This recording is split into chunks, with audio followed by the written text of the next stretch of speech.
I want to bring in our guest, Spencer Basoco, who has been a storm chaser for 6 years. He joins us on the phone near Oklahoma City, right in the middle where all the damage took place. Spencer, can you describe for us where you were and what you experienced when this storm hit?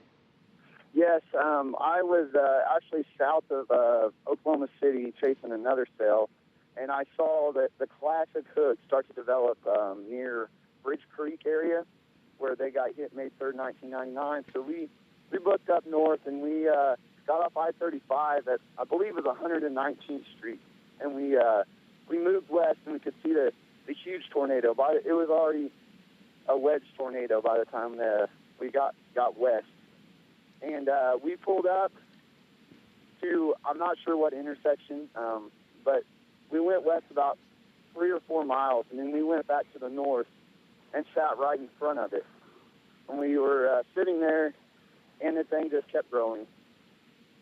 Spencer, you were there. I want to ask you, did you hear any kind of warning? That the pictures of this tornado, they're incredible. It was massive.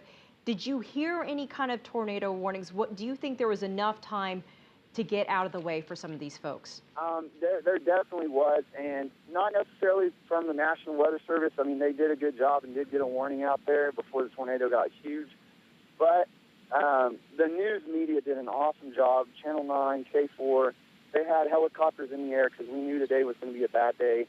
And as soon as the thing started to hook, every helicopter was sitting there on it and described it as it was, developing and dropping.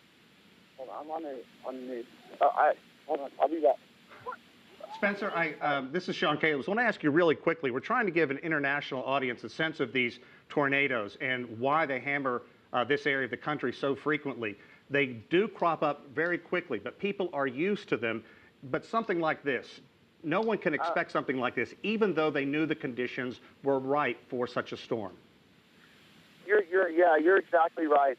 Especially after yesterday, I was chasing both the Carney tornado and the Shawnee tornado. I got both of those, and today I was like, "There's no way it's going to happen again." Even though looking at the dry line bulge that was coming across, and just the instability that it was there in the wind shear, I was hoping, lightning can't strike twice, but unfortunately it did. And when I say a bomb, I mean, that's an understatement. Just seeing EF4 damage yesterday, this damage is worse than that. Yeah. Spencer, for the adrenaline junkies like yourself that follow these things, give people an idea of why you do it. It does allow scientists to get better information, to have people better prepared for something like this, and you're not some reckless individual who's out there trying to kill himself. Yeah, exactly. I go to school at OU, and I've taken, many meteorology classes. And the reason we go out is because we love it. We love storms, we love nature, but we're the first responders. We're the first ones on scene. Yesterday, classic case. As soon as the wedge moved across from us, we were maybe 200 yards away. As soon as it moved across, we were in there pulling people out of shelters. So we're the first people there to get rescue crews where they need to be and just make sure people are okay. Spencer, I want to ask you what you're seeing right now, and can you describe the rescue operations that are still taking place at this time? What I'm seeing right now is most of the neighborhoods have been cleared of individuals. There is a curfew by night. Everybody's supposed to be out. Again, departments from all over the Oklahoma City area and even further, they're all on scene. The people that live near here, they were here immediately, helping, pull rubble out, pull people out, pull dogs. I mean, we pulled a dog out a little bit ago, and we took him to the vet, and we're just praying that he survives. Just little stuff like that. But, everybody's doing an awesome job down here, and everybody's on scene. Nobody's, causing problems. It's just an awesome rescue operation. Some type of rainbow out of this deal.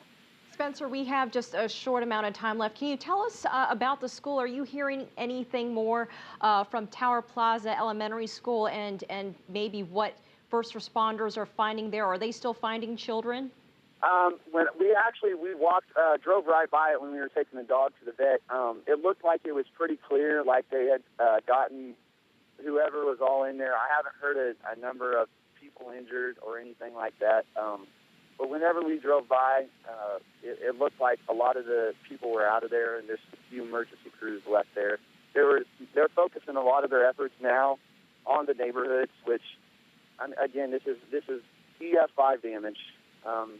There's no questions. There's many homes that are completely gone. I mean, there's nothing left. I mean, these are well-built homes. All these are the suburban areas, all well-built brick homes, and they're just wiped gone. All right, Spencer Basoco, we appreciate you making time to speak with us during this tragic event. I know that you are still working on helping others there outside Oklahoma City.